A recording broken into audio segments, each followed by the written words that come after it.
Longtemps appelée Émilie Do, elle a révélé son identité dans un livre, devenu un best-seller aux États-Unis. C'est notre une francophone.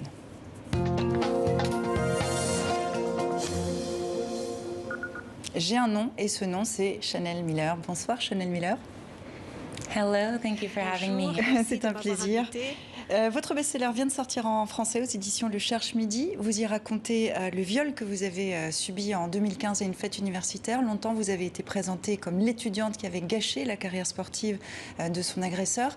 Parfois, dans la vie, on est conscient que quelque chose nous arrive de déterminant. Est-ce que cette nuit-là, ce matin-là, quand vous vous réveillez, vous dites « ma vie a basculé » ? Oui, absolument.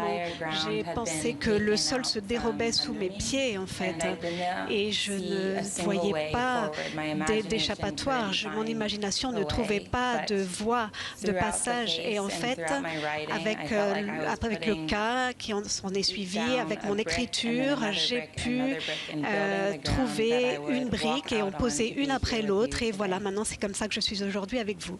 Et c'est ce qu'on peut lire dans votre livre. À l'époque, vous avez 22 ans, vous vous rendez à une fête à Stanford, l'une des universités les plus prestigieuses des États-Unis. Quelques heures plus tard, vous vous réveillez à l'hôpital, sans même avoir conscience d'avoir été violée. La presse, dans un premier temps, protège votre identité. Vous devenez Émilie Do. Est-ce que vous réalisez à ce moment-là aussi que vous devenez petit à petit un symbole pour les victimes de viols sur les campus universitaires ? Non, en fait, je ne savais pas que j'étais un symbole. En fait, il y avait tellement de honte en moi. Je pensais que j'avais échoué, j'étais humiliée. Je me rappelle que pendant le procès, en fait, lorsque je témoignais, mon père me regardait et me disait « Je suis si fière de toi ». Et je le regardais et moi, j'étais confuse. Je me disais « Mais de quoi tu parles? J'ai perdu mon métier, mon emploi. Je pleurais en public sans arrêt. » Et puis, finalement, avec du recul, j'ai compris que c'était courageux et pendant tellement longtemps au cours de cette année, il y avait tellement de matins où je me réveillais, je ne voulais pas me réveiller en fait pour faire face à ce qu'il y avait devant moi. Mais maintenant, je ne veux plus m'endormir parce que chaque jour est exaltant. Vous parliez du procès. Votre agresseur est reconnu coupable d'agression sexuelle et condamné à 6 mois de prison. Il risquait jusqu'à 14 ans. Il est libéré au bout de 3 mois. Est-ce que vous estimez que justice vous a été rendue ? Non, je ne pense pas. En fait, pendant tout le procès, je pense qu'on a sous-estimé le cas. On m'a dit, vous n'avez pas de mémoire, vous n'avez rien à dire, vous n'avez rien à offrir. Elle pleure, elle est faible, c'est ce qu'on disait. Mais pendant ce temps, moi, j'observais ce qui se passait. Je documentais tout comme pour un documentaire et j'avais étudié la littérature et je savais comment écrire.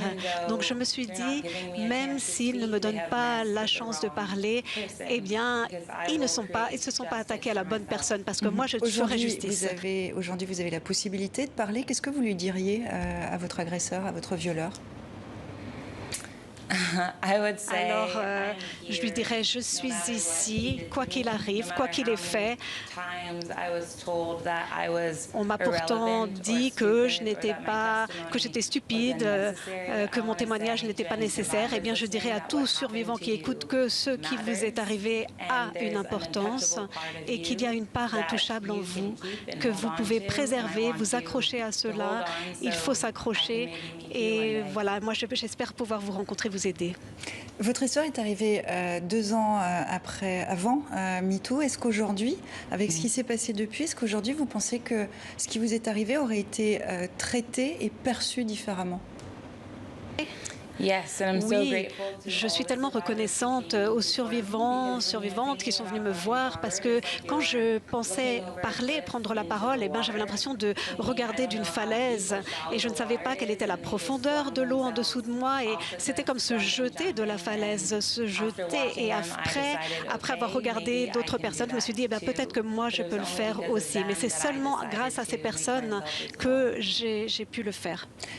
Ces personnes, elles sont nombreuses. Aussi, ça arrive aussi en France. Il y a une semaine, une centaine d'élèves de la prestigieuse école d'ingénieurs supérieurs ont révélé avoir été aussi victimes d'agressions sexuelles. Aujourd'hui, vous êtes devenue illustratrice, écrivaine. Est-ce que ça veut dire aussi qu'on peut se reconstruire ? Oui, absolument, on peut se reconstruire et je continue à le faire. Je me souviens qu'au début, je pensais que la façon dont les gens me regardaient, en fait, ils se disaient c'est un mauvais exemple, j'espère que ma fille ne finira jamais comme elle. Mais en fait, ce qui s'est passé, c'est que les personnes dans le monde m'ont envoyé des photos de leurs enfants, de leurs filles, en disant « j'espère qu'ils grandiront et seront comme vous ». Et je les remercie parce que je comprends qu'on ne peut jamais être uniquement ce qui nous est arrivé ou ce qu'une personne nous a fait. On est rempli de tellement d'histoires, spécificités, caractéristiques. Et il y a tellement de choses magnifiques en nous. On ne les oublie jamais. Et c'est un témoignage à lire dans votre livre qui est un best-seller aux États-Unis, qui va peut-être le devenir en France aussi. Ça s'appelle « J'ai un nom » et c'est bien le vôtre, Chanel Miller. Merci beaucoup d'être venue dans 64 minutes. Thank you. Merci.